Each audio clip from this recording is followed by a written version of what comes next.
Hello, friends. Hello. Welcome to Saturday Morning Comics. How are we all doing? Happy Saturday to everybody. We're going to get together today. We're going to talk a little bit about new comic book day books. It's been a few weeks, and so I've got a lot of things I've been reading. I got a giant selection of Marvel, Image, a couple of DCs that I've been reading, and I want to get into a little bit. And then I got a couple of gifts in the mail, and I want to open those up and talk about some of those. So let's get into some Saturday morning shenanigans together. Happy Saturday to you all, and for those of you on summer vacation as teachers and teaching professionals or students, happy summer vacation. I know my daughters, they are now officially on their summer break.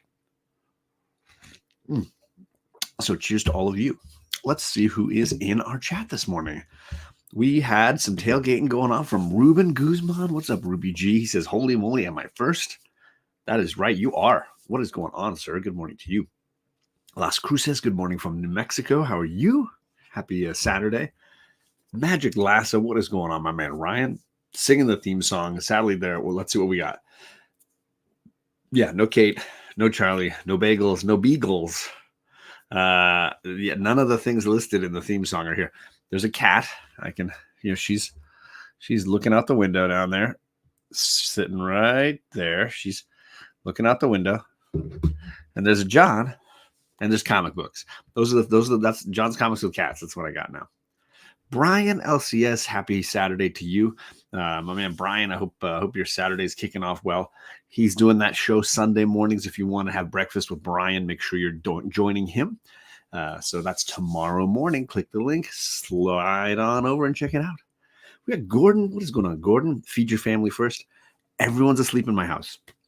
My wife's been battling some colds, and so just hasn't been feeling 100%. So I'm letting her sleep in. The girls are on summer vacay, so they want to sleep in. It's just a casual comic Saturday, which means I'm doing chores and reading comics, and that's what we're here for. Carlito Classico was in the chat I was in last night. I was over on Hack's channel. They were doing some shenanigans late night over there. Agu was there, and Chad Catfish was there, and Perry from Perry's Comics, he was there. Lots of good fun. How you doing, Carlito? We got Toby in the chat. Get those comic gains. There you go. Get your collections. Get them. Get your goodies. Right. We got aggressively relaxing. What's going on, Aggro? Good to see you, sir. Yeah, I got a cat. She's just relaxing. She likes looking out the window. What can you do? Rod the Rican, he has been dropping a ton of content. If you're not following Rod, one of the OG comic community members, he's dropping toy hauls. Sometimes action figures, sometimes Hot Wheels cars. He's dropping new comic book day hauls. The guy is just dropping videos like hot potatoes, man. So good to see you, Rod. Hope your Saturday's off to a good start. Got a Loki hot toy today. There you go. See, now Rod is ready. He's like, oh, I'm going to tune in and see Carlito post that on Instagram or something next to a whiskey or something. He's going to have the whiskey bottle next to it. I appreciate that. So let's do a little bit of housekeeping. I'm going to start off by saying that a local and fairly popular comic community member has passed away. That happened on Thursday, I believe. Now, this is Tim Vo or TiVo from the Lords of the Longbox. And he went to an LCS about 30 minutes away from me, so I would see him from time to time. And certainly at conventions and stuff, I would run into him at WonderCon. And always an incredibly nice person. And our conversations on Instagram were always very fun, and a very young guy, healthy guy. And sad to hear that he has passed away. He had I believe, a heart attack, and is no longer with us. Huge hit to our community, because he was someone that I know had a massive following twice over. For those that don't know, at some point he had lost his YouTube channel and got stripped of all the subscribers. He had like 15,000 subscribers or something wild, and then rebuilt, and he was back to 8,000+ subscribers with his team, and just a real tragedy that he had to go through something like that. And then now to have his Lords of the Longbox community lose such a valued member is really sad. They are doing a special remembrance show tomorrow night for him. I've got the link to that live stream in the description of my video, plus the link to the Lords of the Longbox YouTube channel, and you can subscribe and hit the bell and get all the notifications. I do believe they're also going to do some sort of an auction for the family, and I know there is a GoFundMe for the family as well. So all that stuff you can find on Instagram, but the YouTube elements are in the description to this video, so you can see the Lords of the Longbox, and you can hit the notification for their live stream tomorrow night if you want to be a part of that and not miss out on that. So wanted to make sure everybody was aware of things that are going on in and around the loss of this community member, Tim. Also, I want to shout out a positive to Sheena and Inja, the Melanin and Manga team.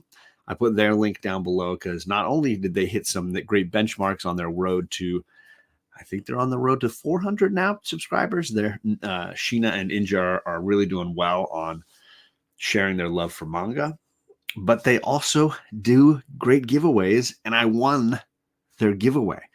And I'm going to unbox some of that stuff as well here in a little bit. So those are the links that are down below in this description for the video. So if you want to sub up and support Sheena and Inja, two great community members, or the Lords of the Longbox and what they're doing for Tim, all of that stuff is down below. We got some other friends jumping in the chat. We got Nigel. What's going on? Desired Comics in the chat. Yes, indeed. RIP our friend TiVo. And it does look like a lot of community members knew Tim, were connected to Tim in the same sort of way I was, or even closer with him. So it's nice to see the outpouring of support for him and his family for sure. And one of the biggest Doctor Strange fans, his Doctor Strange cosplay gang, it was something to be seen. If you had missed out on any of the number of occasions he went in full Doctor Strange cosplay, that's how I'm gonna choose to remember him. And every time I see a Doctor Strange, anytime I bust out the Doctor Strange Lego figs, whatever, that's definitely how I'm gonna see him. Absolutely. Is that Nigel? Yeah, it is Nigel in the chat. And we also got Phil Ailing in the chat. What's going on, Phil? Good to see you. Happy Saturday to you, sir.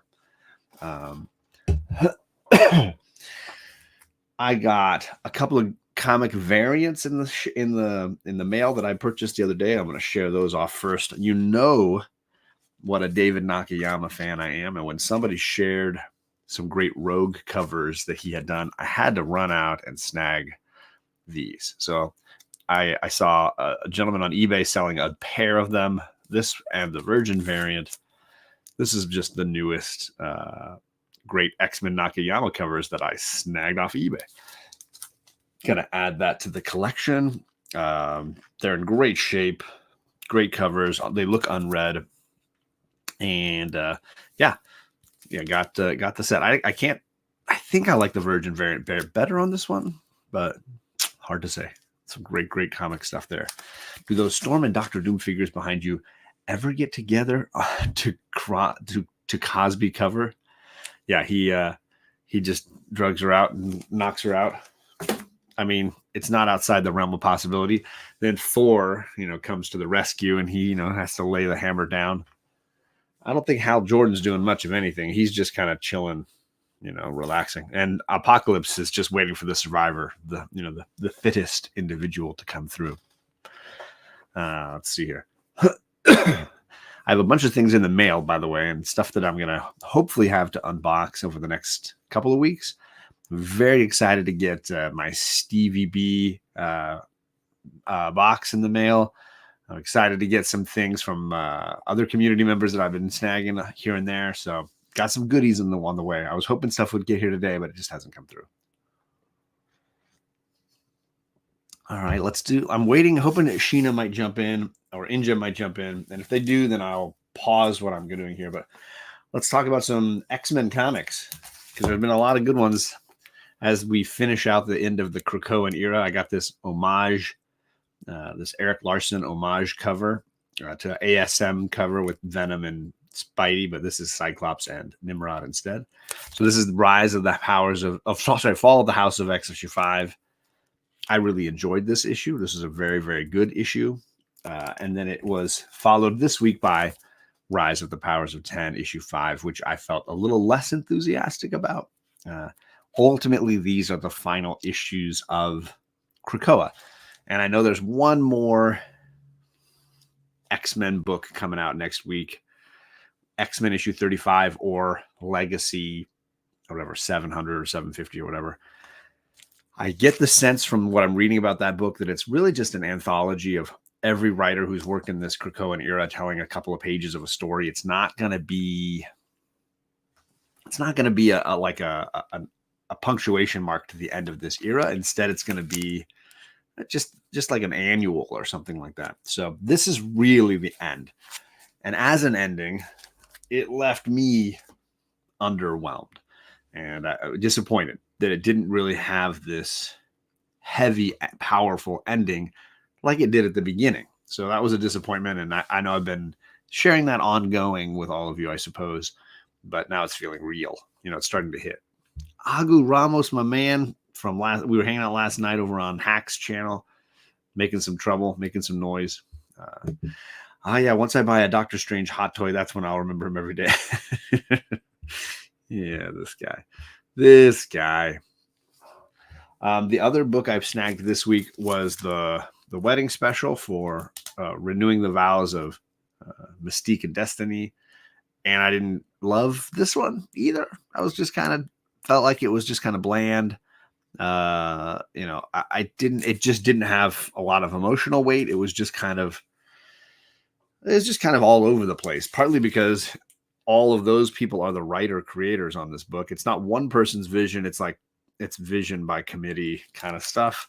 So it doesn't really have, heft as a piece of reading material. It just seemed unnecessary.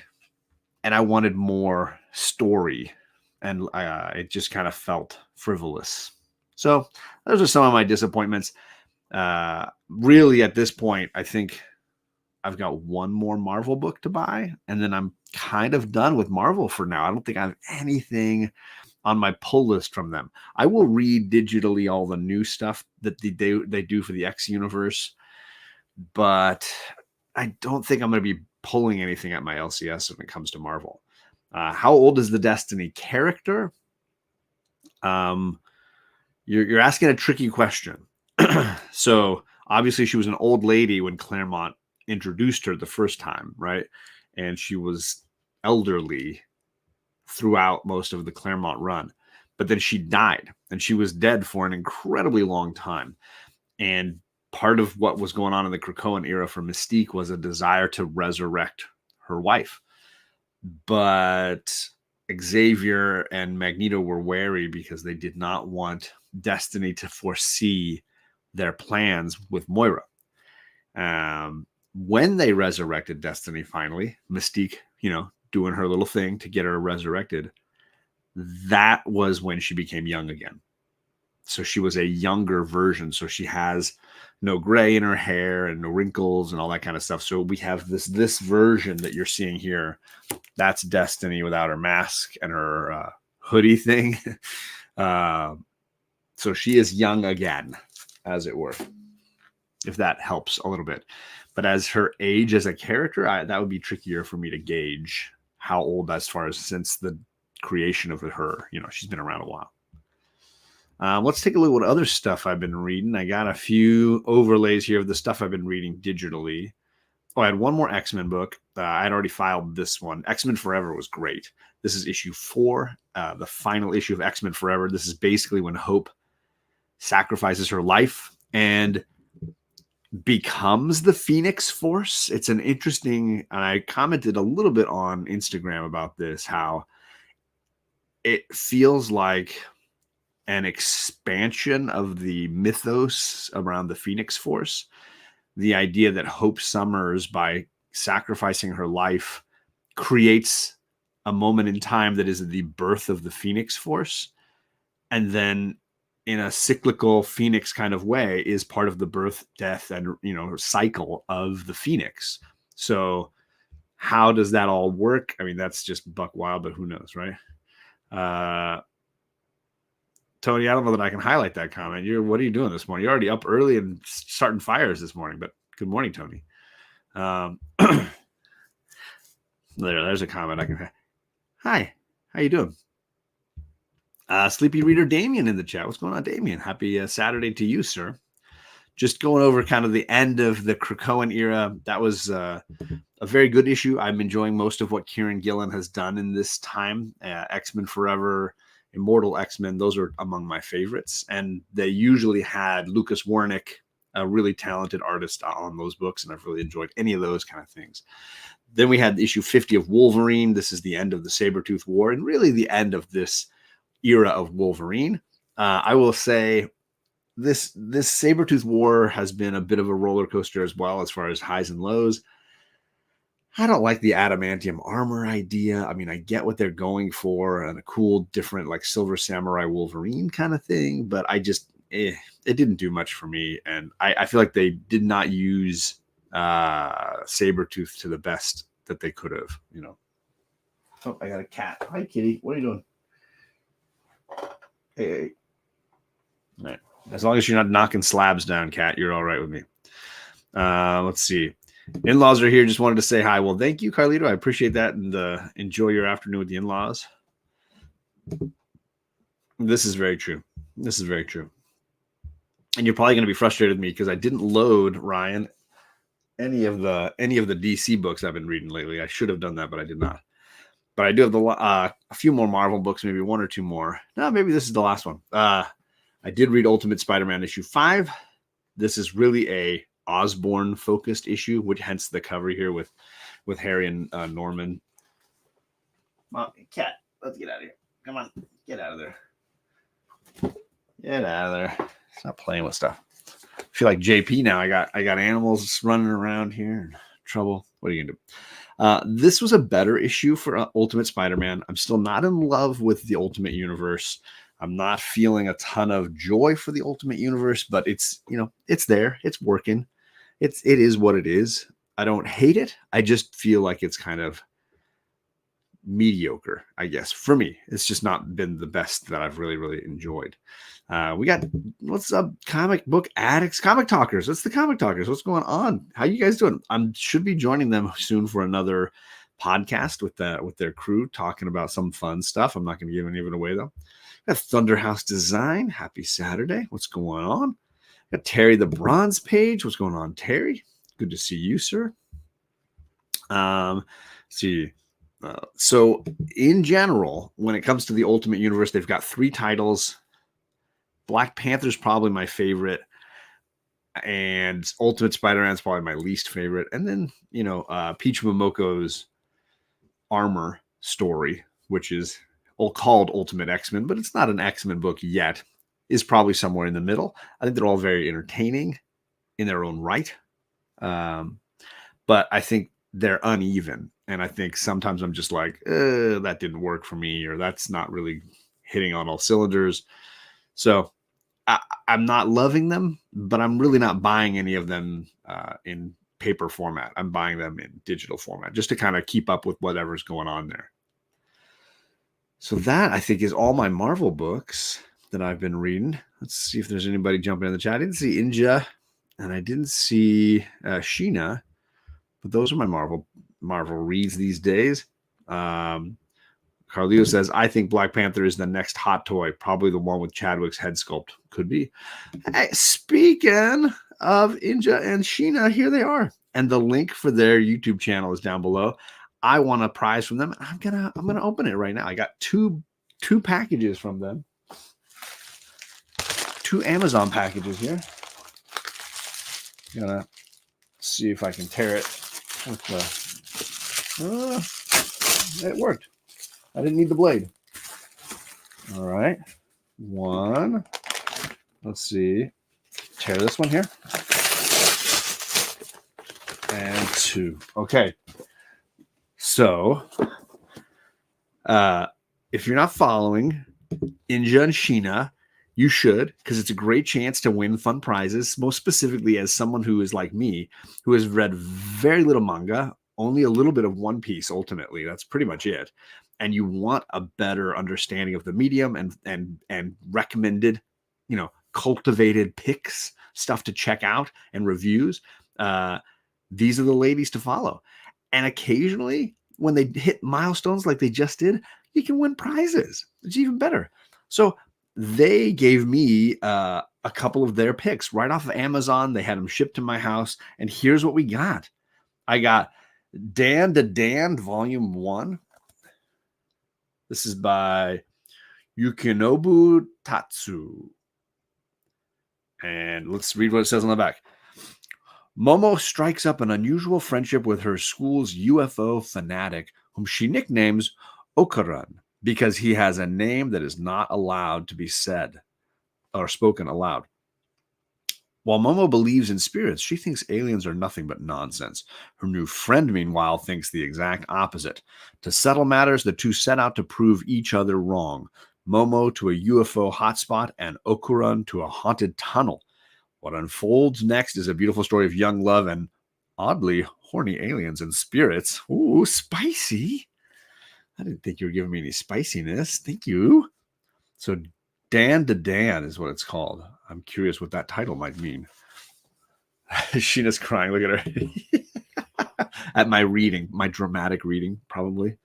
Thunderhouse says, Omni X-Men may need a spin-off episode to give a full rundown of the Krakoan era. I fell off pretty fast because they just seemed to be way too much and strayed too far from Hickman. I mean, it's fair. It's fair. Tatsu was on Chainsaw Man with Fujimoto. He left to make Dan to Dan. The art and story is amazing. There it is. The other one I got is called Tokyo Ghoul. And this is by Ishii Ishida. So there's the second one I got. This one says, ghouls live among us, the same as normal people in every way, except their craving is for human flesh. Shy Ken Kaneki is thrilled to go on a date with the beautiful Rise? Probably Rise. But it turns out that she's only interested in his body because she wants to eat it, that is. When a morally dubious rescue transforms him into the first half-human, half-ghoul hybrid, Ken must survive ghoul turf wars, learn more about ghoul society, and master his new powers. That sounds amazing. That sounds phenomenal, man. I hear good things about Chainsaw Man. I really do. I hear great things. I know that Inja, Sheena in particular, is a huge Chainsaw Man fan. So that is Tokyo Ghoul. So thank you, ladies, for 2 new mangas that I get to try out. Sheena's saying, the Ghoul is Inja's all-time favorite. You'll appreciate this read, John, because it's deep. Are you trying to imply that you're not deep, Sheena? Because I don't believe that to be true. So there we go. 2 awesome books. And I hear there's even a 3rd one on the way. So I'm getting spoiled here from the Melanin and Manga crew, but that's what you get for hanging out in the chat, supporting them for their giveaways, being on the mystery wheel when they spin it. So lots of goodies to enjoy there. And again, the link is down below. I can't believe how quickly they've gone to 200 subscribers. I think they're on their way to 300 subscribers or 400 subscribers. They're going. So join the Melanin and Manga crew and support the awesome ladies. So thank you. So now I got some more reading for my chill, relaxing weekend. Love you guys too. Have some good coffee. A good morning to you. Hopefully you didn't have to get up too early, although that sounded like she was heading off somewhere. All right. Gone through the Marvel stuff, gone through the manga stuff. Now I know Lasso would like the DC stuff, and it's really only been 3 books from DC that I'm reading, so I've got to remember. Obviously, Birds of Prey has been very entertaining. This new arc has them traveling dimensions. And I will say the most recent issue wasn't my favorite, but the one before it at the fashion show was genius. And I think the fashion show one was issue 8 or issue 7. And so funny with like Barda believing that their wardrobe was controlling them. And she strips her clothes off in the middle of this runway and just starts fighting bad guys just without any clothes on. And they have to put like hilarious little Barda images to cover her nudity. So funny.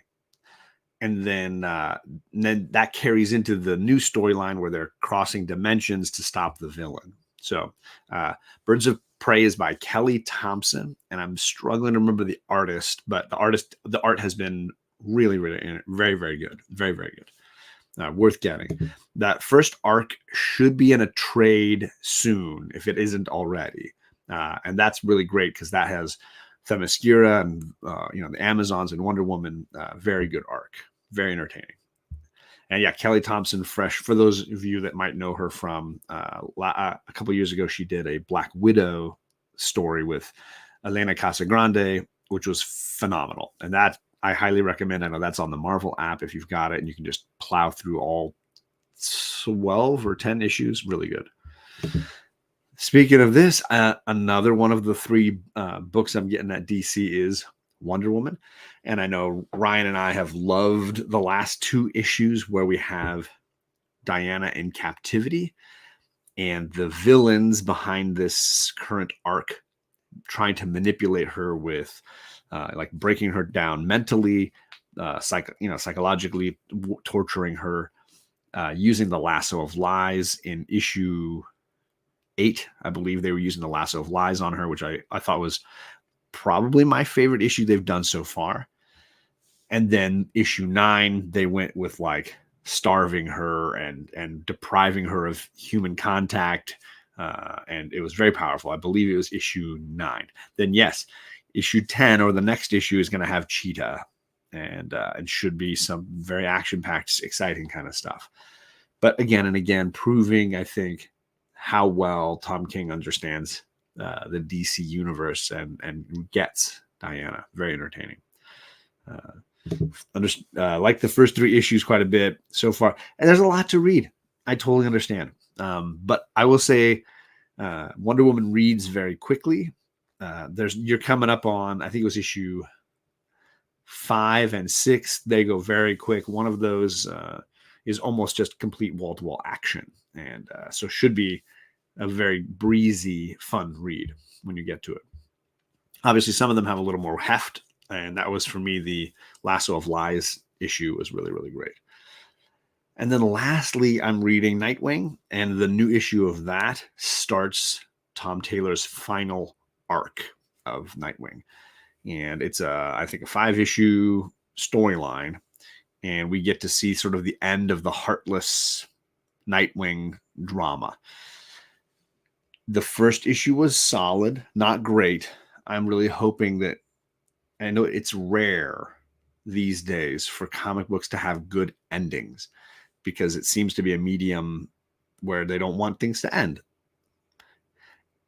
I think that is harming good storytelling. So you get people like Tom Taylor that are talented writers and would like to finish with a strong ending, but aren't really often allowed to leave characters in a new place, evolve them further on down the road. So that's the flaw, I think, in a lot of modern comic book writing. I'm hoping Tom Taylor breaks that trend and is able to finish his Nightwing story on his own terms. So fingers crossed it ends as strongly as it has been all along for me, because I've adored it. Obviously, I've got it's right there. There it is. There's the first cover right there on the wall with the double signed. It's got Bruno. I think Bruno's on that side and Taylor's on that side. I got that at San Diego Comic-Con when I saw Taylor, and he had Bruno already signed it. Bruno had gone to a panel discussion, but Tom was still at the booth, and Tom Taylor signed it for me, so I was able to take that home and get that framed up. So those are pretty much the only DC books that I'm reading, and I was joking with Lasso that Magic Lasso that by the end of summer I'll be down to just Birds of Prey and Wonder Woman as far as books from the big 2 titles, because Nightwing's going to end, and I'll check out whatever the next creative team is going to be, but I usually don't stick with books if I don't like the creative team and the topic. I need to appreciate both.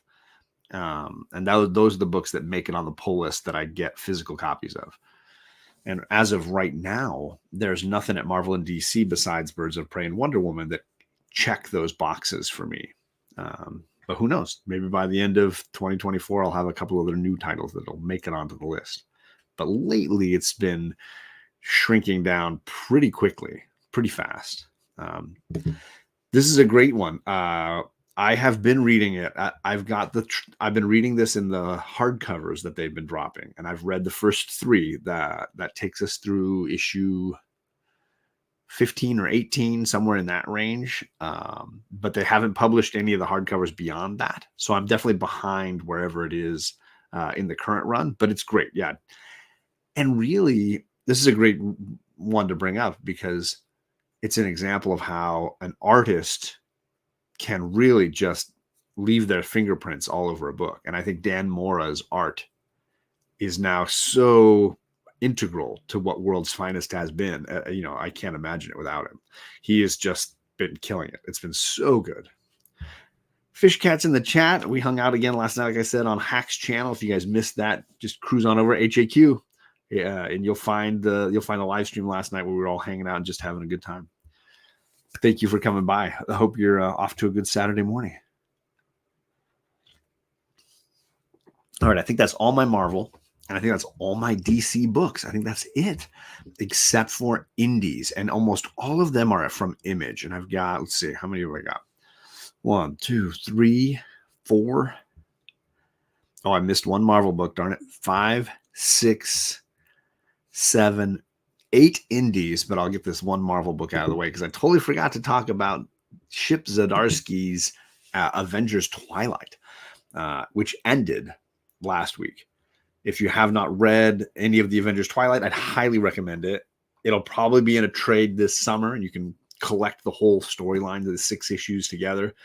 It's an Elseworlds alternate future story with an elderly Captain America, a deceased Tony Stark, an unusual look at Red Skull, and a twisted kind of tale. So if you like that kind of stuff, and it's hard to beat Chip Zdarsky. He's really been on a roll. This is a fun one to check out. I don't know that I loved the final issue. It may be my least favorite of the 6-issue story, but it worked and I was entertained. And I think as a unit, those 6 issues are very strong. So worth the time. Just marveling at my new Loki hot toy. Oh, there you go. Do I like Flathead Hulk? Oh, goodness. What are you doing, kitty? Coming through and meowing in the middle of my show. All right. It's an interesting look. I know it's more Frankenstein-like. But I have no problem. Alex Ross does good work. I'm not going to criticize his vision for the Hulk. So it's not my fave, but I can enjoy it. Hey, did you just bite me? What are you doing now? Oh, kitty cat wants attention. She's gonna come into my show, meow, and then try to nibble on my foot. Trouble. All right, let's get into the indie books, and I'm gonna jump in with what we'll call the Energon universe. We got Transformers. This is issue 8. Daniel Warren Johnson is writing, but I think it's Nick Spicer or somebody like that who's doing the art now for him. Took over on issue 7, I believe. Solid, very entertaining. I'm not as big of a fanboy of the universe as everybody else, but I'm definitely still entertained by this series and I'm enjoying it. I am not certain that I adore the human characters as much as I probably should. I think they're kind of a little flat, but it's coming along, and there's a couple of beats in the last couple issues that give them a little more emotional weight that I think were working for me.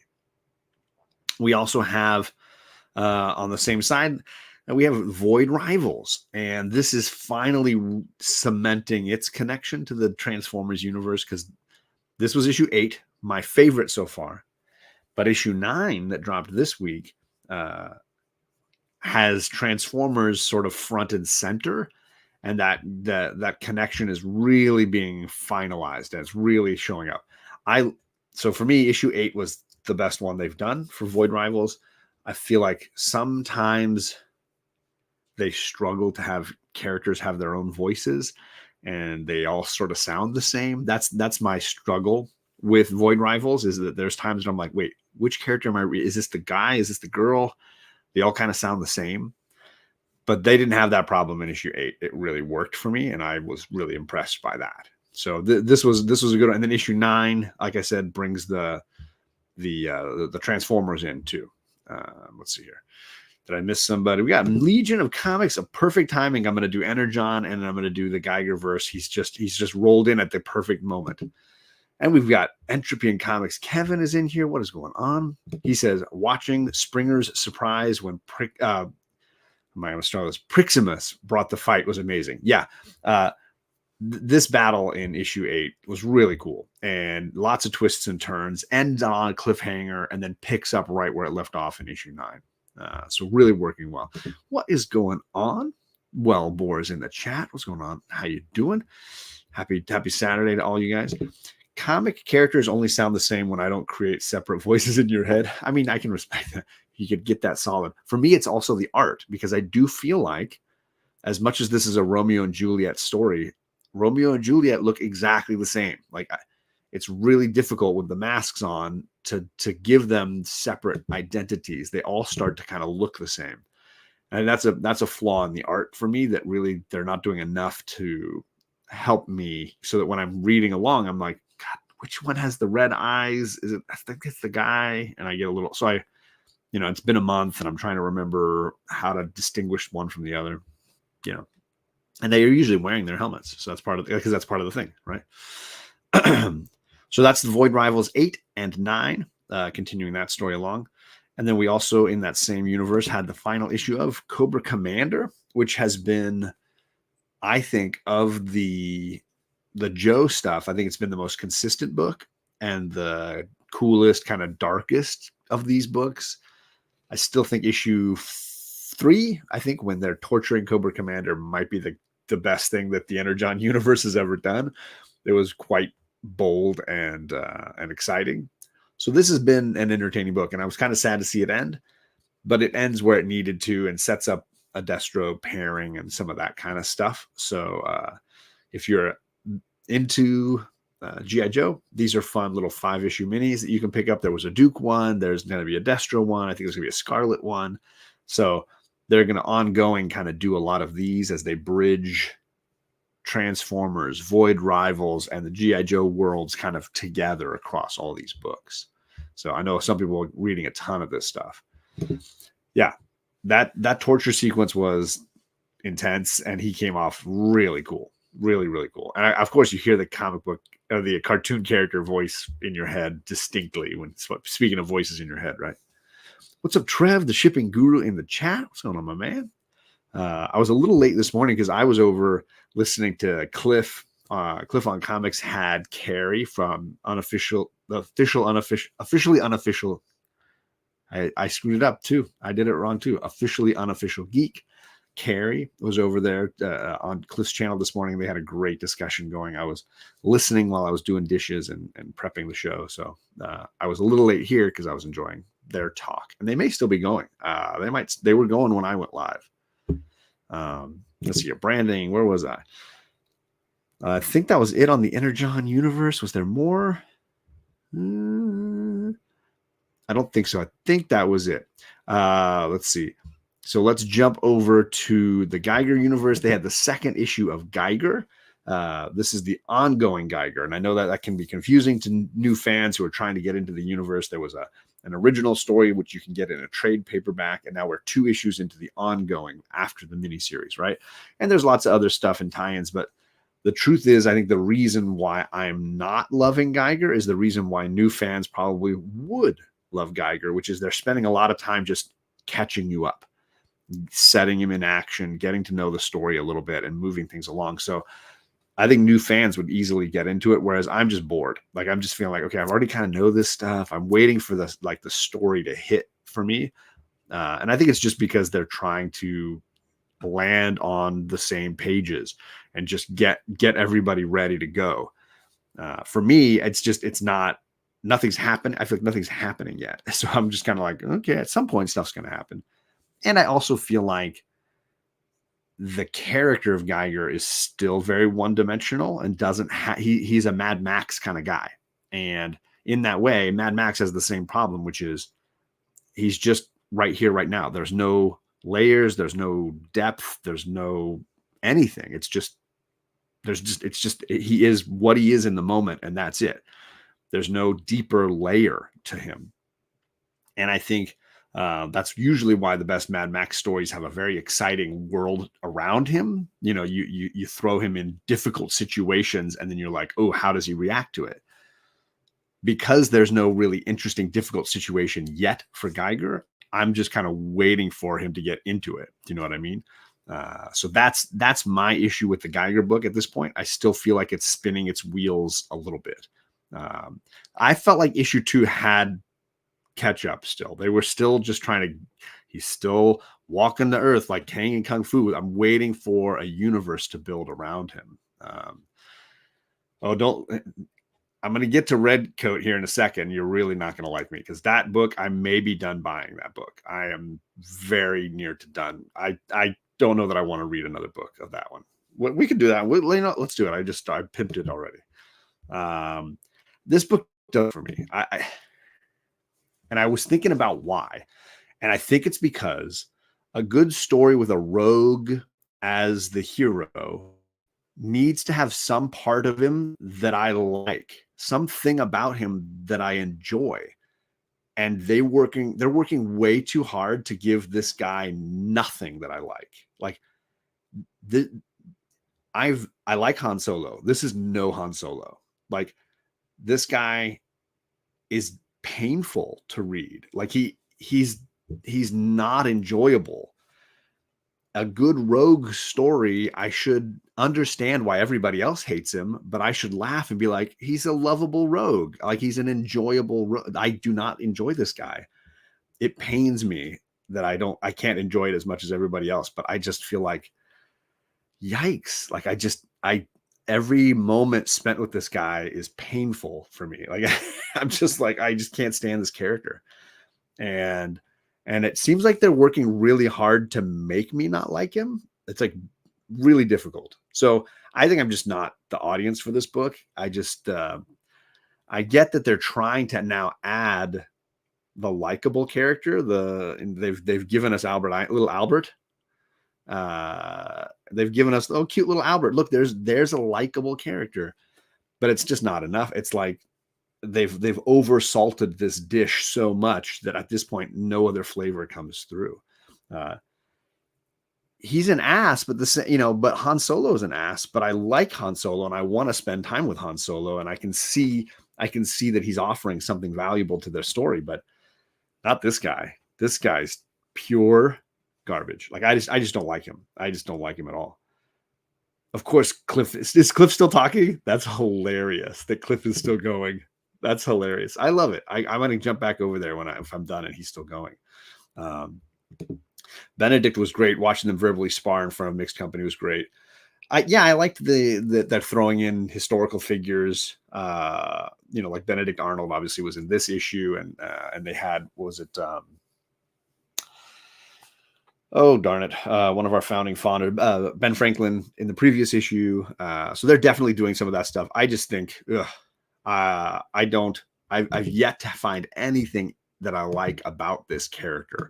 And it's an absolute turnoff for me. Like every moment he speaks, I'm just like, at what point am I supposed to care I'm actively cheering for him to die, which I know he is kind of cheering for because he's immortal and doesn't necessarily want to be immortal.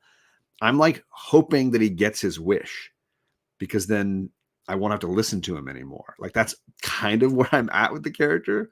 And again, I like a good rogue, but they need to have a likable quality, right? Rogues need to be charming, and Simon is not charming.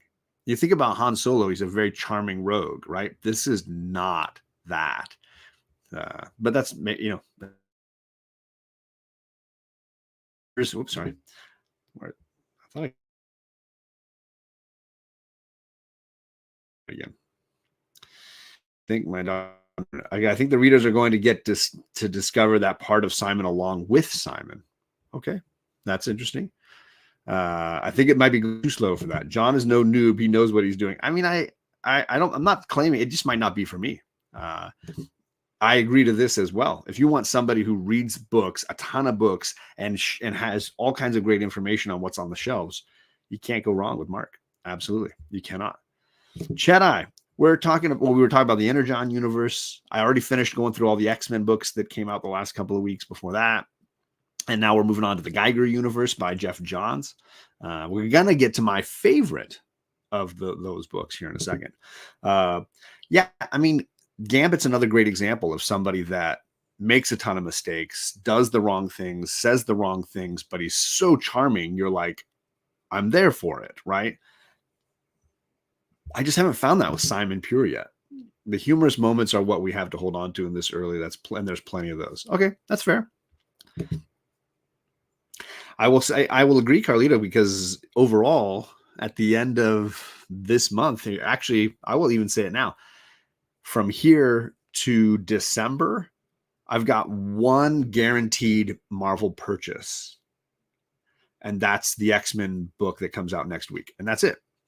And then that run ends and I'm done. I'll read stuff digitally, but I'm not planning to buy a physical Marvel book for the foreseeable future. So in that way, not wrong. But I do have 3 DC titles still on my pull list, but more likely just 2 because Nightwing's going to end in a few months. So I still have Birds of Prey and Wonder Woman, though. Still going about that. Let's see here. He says, I'm about to read this week's haul. Okay, well, I won't. You can go back later and watch the replay and catch my comments on some of those. But let's get to the best of the Geiger books, because where is that? I know I loaded it. There it is. Rook Exodus is the one I like the most. And it might just be that Fabic's art is so strong that it's carrying this book more than the artists of the other titles are, because I don't know that I love those artists. I mean, Frank is very good. But I Fabic I like better. And I think this universe is more interesting. I think the possibilities for this universe are more interesting. Issue 2 here suffered from a little bit of an editing confusion for me that clearly I had to go back and read issue 1 to figure out where I was lost, because issue 1 ended where we kind of knew Rook was friends with this character named Swine. And one of the last pages had Rook walking near his friend's truck and finding several dead pigs and sort of saying, Swine, where are you, Swine? And then the next page had Swine running with a bunch of his pigs being hunted by this bear character named Ursal. And I took that to mean the next issue was going to start with all of them in a big fight. I thought they were all in the same proximity to one another. I thought Rook was like, hey, Swine, where are you? And then Swine was coming running out of the woods with his pigs towards Rook with the bad guy in tow. And I was like, oh, cool. This is going to be a big fight with everybody. But what they didn't do well enough with the art or with the writing was to explain that Rook had stumbled upon this wreckage and didn't know where his friend was. And then we were cutting to somewhere else in this universe where his friend was being hunted down. And I couldn't distinguish the distance between them. So I was very confused that this issue didn't start with all of them in a fight. It started in a completely different place. And I was like, wait, what? I'm very confused. Very lost on that. And I had to go back and reread issue 1 just to be like, wait, I thought they left off in the middle of a fight. But then issue 2 starts with like a calm down moment. And I was like, what's going on? I'm going to read the Dazzler digitally. Like I'll read most of the X books digitally just to see what they're about, but I'm not buying it. You're not investing in the new X-Men Juno on point. There's only 9 titles to keep up with, right? Yeah, exactly. Wearing a t-shirt with that Rook cover art. I mean, it's really good. And Fabic's artwork has definitely been on point. Yeah, they did. They killed him. I didn't say that kind of lost. It wasn't the show lost. Funny. Love the others. Rook is in 3rd place for me. And I think that's just kind of the way it is. Everybody's got the ones that are working for them. Redcoat is his jam too. Yeah, a lot of people are loving the Redcoat. I can't get into that character. Versus I can sympathize with what Rook's backstory is. And it's enough that it like sets him in motion. And now I'm kind of interested in it. It is a very typical post-apocalyptic kind of thing in line with like a Noctera or something like that. But I'm enjoying it more than Noctera. The universe is a little more interesting. I'm curious if they can make something exciting out of the villain that we're getting now that we've got this bear villain. So I'm curious about it. Overall, I'm not loving any of them enough to actually buy the physical copies, but I'm definitely reading all of them just to be up on the universe. We'll see how far I go, though. I'm a single farmer at heart. That's what it is. That's what that could be. Sure, why not? But those are the two big image universes that are going on. But let's get to some that I do like a lot. That I'm very much going to be buying hardcovers of and trades of. Let's start with Local Man. This has been great. So they're on issue 10. I read issues 9 and 10 recently. I find the series very entertaining, and I like it way more than Feral and way more than what was the dog one? Stray Dogs. Did not like Stray Dogs a whole bunch. I thought it was just simple. It didn't really wow me. But this universe I find very entertaining. And I think it's got great kitschy 90s comedy thrown in. Like it just feels like it knows that it's making fun of the 90s comics. So I think this is a very entertaining read, and I'm going to continue to read the single issues, but I probably will end up buying collected editions as this goes along. This is I don't think enough people talk about this one, and I think it's very entertaining. It does look like Starfire. There's some love for classic comics in here, and certainly 90s image comics in particular, right? Looks like Damien's reading it as well. So they had a whole storyline involving like a siren, like a water nymph kind of character. I think they jokingly call her a fae or something. That was the previous storyline, and I thought that was really well done. And then we had a little bit of a gap in time, and then now we have our hero returning back to his hometown because of new shenanigans that are afoot. I like the overall arcing story with like the sinister corporation in the background, but then I also like the character himself and the burdens he's carrying. I think they do a great job of balancing his real world problems and his superhero problems. So I'm enjoying Local Man the most of all these image titles. That's been the one that's been entertaining to me most consistently. And I got one more, and this one's more from my man White Whale Comics because I know he's been loving The Deviant. This is James Tinian's horror book, his newest horror book. Issue number 5 dropped. So I didn't mean to drop that, but issue number 5 of Deviant dropped. If you like a good creepy horror book, James Tinian's a tough guy to beat. His stuff is usually on point, and I've been creeped out by this book a few times. I'm not a big horror guy. What I think hooked me with this is the protagonist. And I think that he's done a great job of making a very relatable, interesting writer character that feels unique and interesting. So I've enjoyed that hero character and the difficult journey he's on, dredging up his past and his small town troubles amidst murder and mayhem and violence and those kinds of things. I'm sure a trade is going to be coming at some point. I don't know how long Deviant is supposed to go. This doesn't feel like the end is rapidly approaching. So I don't know if it's a 12-issue, 10-issue story, but maybe it's only 6 and he's going to quickly tie a bow on it here in the next month. I don't know.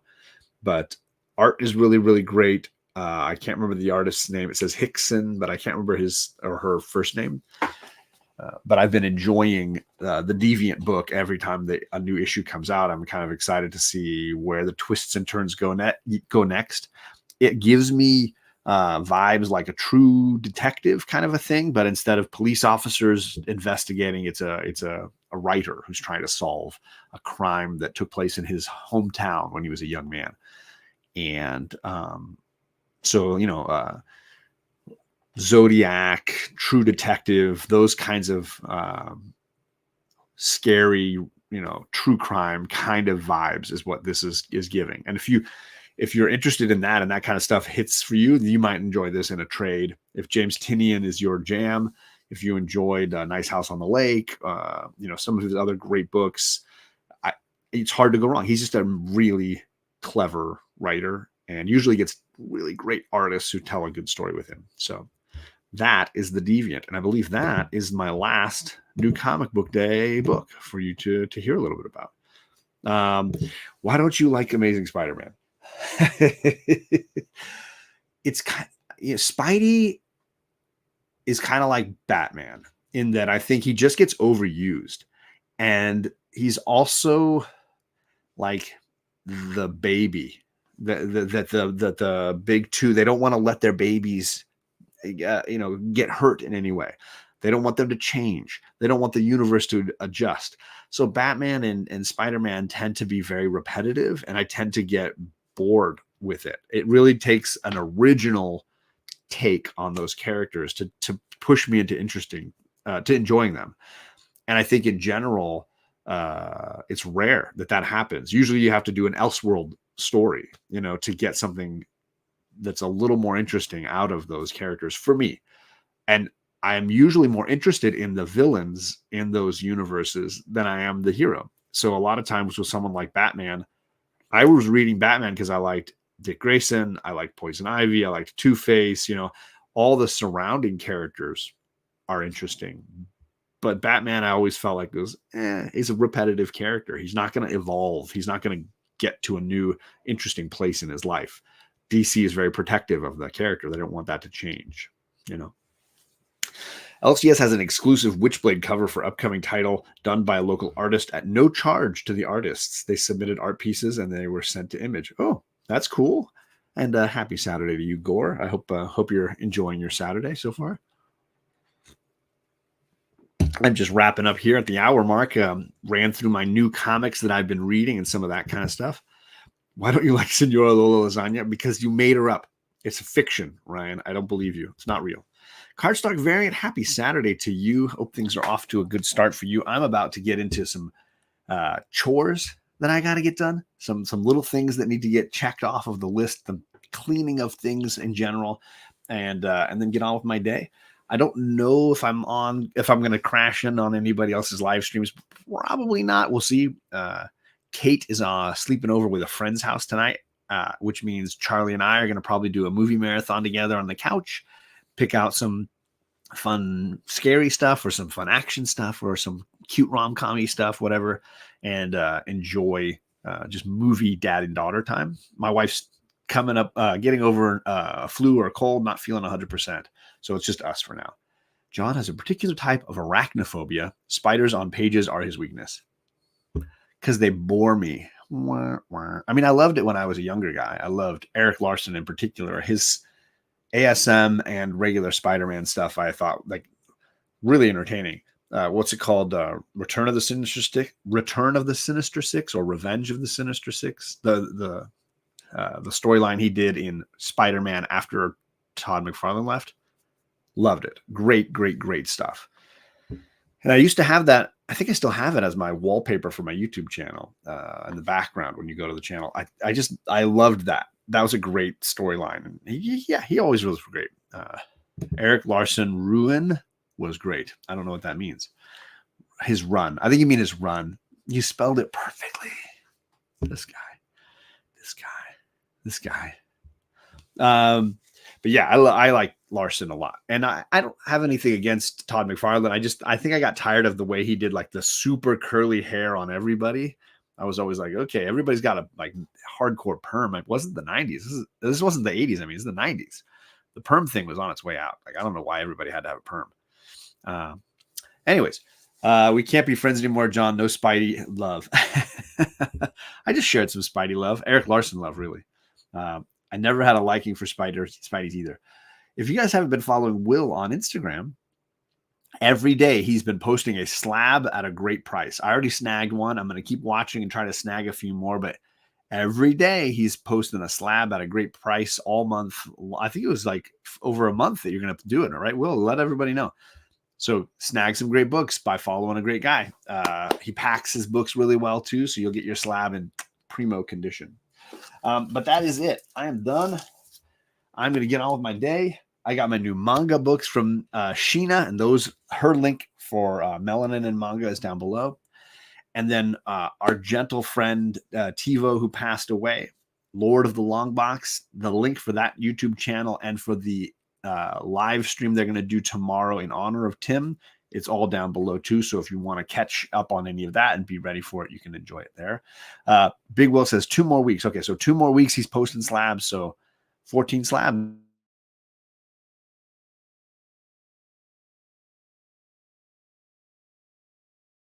liked. But have a great Saturday, and we will catch you all again soon.